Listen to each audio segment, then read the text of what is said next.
மழை வெள்ளத்தால் பாதிக்கப்பட்ட தென் மாவட்ட மக்களுக்கு நெல்லையில் நிவாரண உதவிகளை நடிகர் விஜய் வழங்கி வருகிறார். காட்சிகளை நிரலில் பார்த்து வருகிறோம். விவரங்களை பகிர்ந்து கொள்வதற்காக செய்தியாளர் அபினேஷ் இணைப்பில் இருக்கிறார். அபினேஷ், விவரங்கள்.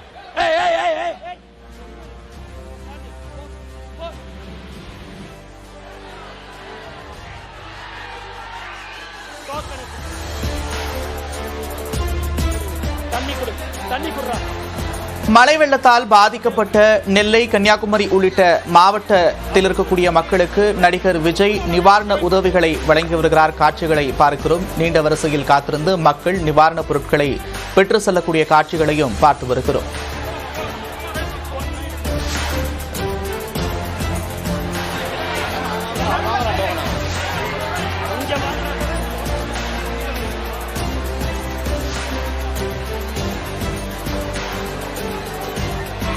எல்லாரும் இறங்குங்க, எல்லாம் இறங்க.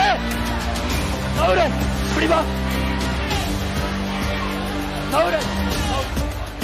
எல்லாம் இறங்க. கண்ணா அப்படி நோரு. மழை வெள்ளத்தால் பாதிக்கப்பட்ட தென் மாவட்ட மக்களை நேரில் சந்தித்து நடிகர் விஜய் தற்போது நிவாரணப் பொருட்களை வழங்கக்கூடிய காட்சிகளை பார்க்கிறோம். ரசிகர்கள் ஆசையாக அவர்கள் பேச விரும்பியதை விஜயிடம் பேசி வரக்கூடிய காட்சிகளையும் பார்த்து வருகிறோம். அதே போல வெள்ளத்தில் வீடுகளை இழந்தவர்களுக்கு நிதி உதவியும் விஜய் வழங்கி வருகிறார். விவரங்களோடு செய்தியாளர் அபினேஷ் இணைப்பில் இருக்கிறார். அபினேஷ், விவரங்கள்.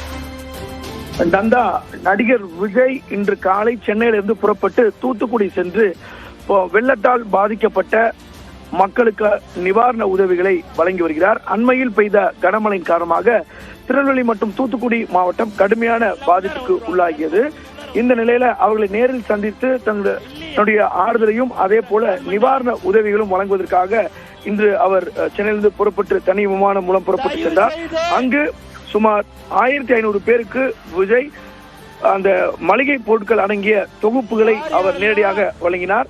குறிப்பாக வீடுகளை இழந்த வள்ளி என்பவருக்கு 50,000 ரூபாயும், இசைக்கு என்பவருக்கு 50,000 ரூபாயும், அதே போல வீடுகள் சேதமடைந்த 30 பேருக்கு தலா 25,000 ரூபாயும் அவர் வழங்கினார்.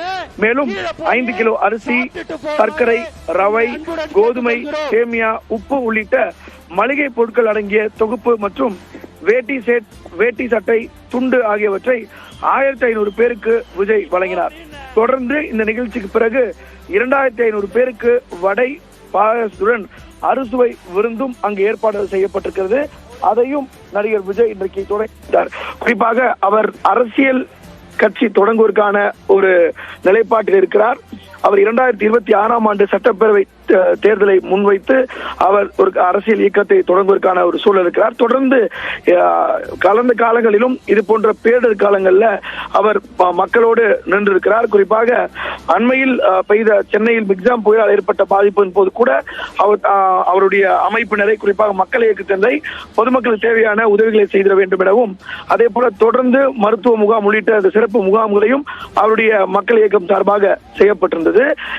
இது மட்டும் இல்லாமல் அவருக்கு முந்தைய காலகட்டத்திலும் கூட தொடர்ந்து தமிழகத்தில் வரக்கூடிய வாழ்வாதார பிரச்சனையாக இருக்கட்டும், அப்போதெல்லாம் அவர் தொடர்ந்து அதற்கான குரல்களை கொடுத்து வருகிறார். தற்போது இருக்கக்கூடிய சூழலை பொறுத்தவரை அவர் அரசியல் இயக்கம் தொடங்கக்கூடிய ஒரு நிலைப்பாட்டில் இருக்கிறார். 26 சட்டப்பேரவை தேர்தலை முன்வைத்து பல்வேறு நடவடிக்கைகளை எடுத்து வரக்கூடிய நிலையில இந்த நிகழ்ச்சியில் கூட அவர் கலந்து கொள்ளாமல் நிர்வாகிகளை சந்தித்திருக்கலாம், அனுப்பி வைத்திருக்கலாம். ஆனால் நேரடியாக மக்களை சந்திக்கக்கூடிய பட்சத்தில் நிச்சயமாக ஒரு அரசியல் இயக்கமாக அது மாறும்போது அது நிச்சயமாக கை கொடுக்கும் என்ற நம்பிக்கையில் இருக்கிறார்.